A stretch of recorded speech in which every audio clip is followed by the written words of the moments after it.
Hello, जय हिंद। स्वागत है आपका हमारे यूट्यूब चैनल पे। आज व्हाट्सएप पे बच्चों ने एडवांस मैथ से एक बहुत अच्छा सा सवाल पूछा है। ये आपका आयतन वाला चैप्टर से सवाल है और एक अच्छा सवाल है। ऐसे सवाल अक्सर आपके एग्जाम में पूछे जाते हैं। तो आइए हम इस सवाल को डिस्कस कर देते हैं कि आप इस तरीके के सवाल को किससे आप सॉल्व कर सकते हो। और ऐसे सवाल से ना आप आराम से नंबर ला सकते हो। इसमें बहुत ज़्यादा कुछ करना नहीं होता है।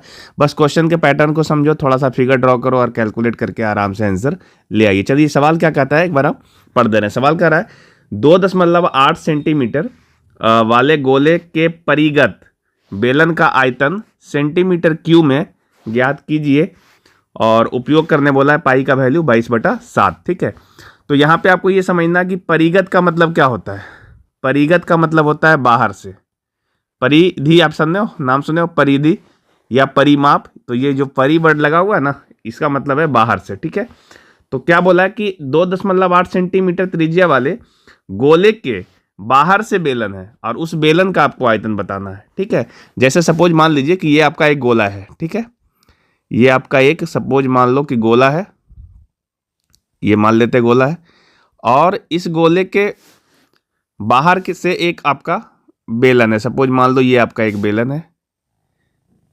ठीक है, और जब ये बेलन बनाओगे तो ये बेलन इस तरीके से बनेगा और इसके जो बेलन का जो आपका आधार का जो वृत्त बनेगा उसके मिडिल पॉइंट पे गोले का जो मिडिल पॉइंट है वो टच करेगा और इस तरीके से ये बेलन होगा। ठीक है, और इसी बेलन का आपको बताना है कि आयतन क्या होगा। तो देखिए, जो हमारा ये गोला है, इस गोले को देखो इस तरीके से अगर सेंटर से आप मिला दो तो ये आपका गोला का व्यास होगा।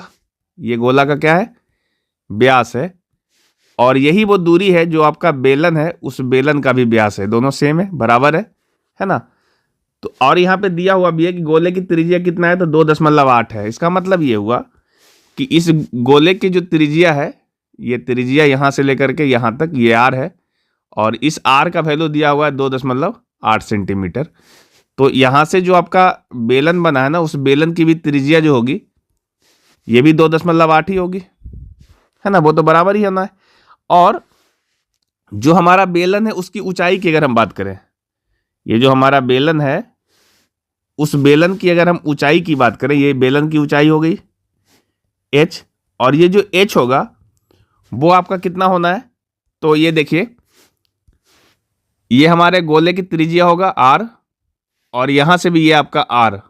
तो r और r मिला करके 2r हो जाएगा और r का वैल्यू 2.8 है, यानी इसको आप 2r बोल सकते हो। और 2r का मतलब हो गया 2.8 मल्टीप्लाई 2। तो इसको हम सोल्व करेंगे तो आ जाएगा 5.6, है ना।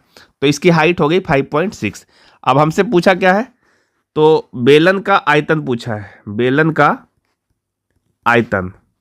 और बेलन का आयतन होता क्या है, पाई आर स्क्वायर एच।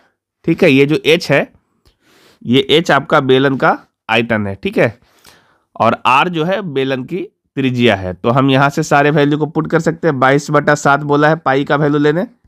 आर आपका यहाँ पे 2.8 है तो 2.8 और स्क्वायर है तो इसको हम 2 बार लिख देते हैं।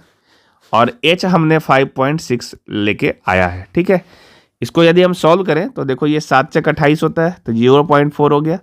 तो फाइनल मेरे पास कितना आ गया, 22 मल्टीप्लाई 0.4 मल्टीप्लाई 2.8 और मल्टीप्लाई 5.6, ये हो गया।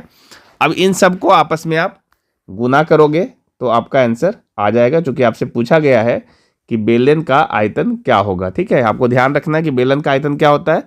तो बेलन का आयतन बोलोगे पाई आर स्क्वायर एच, और पाई का मान आपको कहा गया है 22/7 लेने, तो हमने 22/7 ले लिया है। और उसके बाद जो आपका आर स्क्वायर है, आर जो होगा वो 2.8 होगा, तो हमने 2.8 को 2 बार गुना कर दिया है, क्योंकि ये आपका आर स्क्वायर दिया हुआ था। ठीक है, और इसके बाद आपको एच रखना है। तो एच हमने 2r बोला था, 2r मतलब 2 गुने 2.8 करेंगे तो ये 5.6 आ जाएगा। तो इसको हम गुना कर लेंगे सबको, और गुना करने के बाद आपको दिख जाएगा इसका आंसर कि क्या आना चाहिए। ठीक है, तो इन सबको जब आप गुना करोगे तो वैल्यू आएगा 137.984। ठीक है, यही वैल्यू आ रहा है, ये सेंटीमीटर क्यूब में आएगा चूंकि ये आयतन है। ठीक है, और यही आपका आंसर होना चाहिए। आप देख लीजिए ऑप्शन में कहाँ पे ये दिख रहा है, तो ऑप्शन नंबर डी में यही वैल्यू है, यही आपका सही जवाब है। तो ये छोटा सा सवाल था जिसे मैंने डिस्कस कर दिया। अगर आपका भी कोई ऐसा सवाल है तो आप भी हमारे व्हाट्सएप नंबर जो है उस पर आप भेज सकते हो इस सवाल को। कोई सा भी ऐसा सवाल है जो आपसे प्रैक्टिस में सॉल्व नहीं होता, आपको दिक्कत हो रहा है, तो उसका हम प्रॉपर आपको हेल्प कर दिया करेंगे, ठीक है। अगर आप चैनल पर नए होंगे तो चैनल को जरूर सब्सक्राइब करिएगा, अपने फ्रेंड सर्कल में शेयर कीजिएगा ताकि और बच्चों का सवाल जो है मेरे पास पहुंच सके।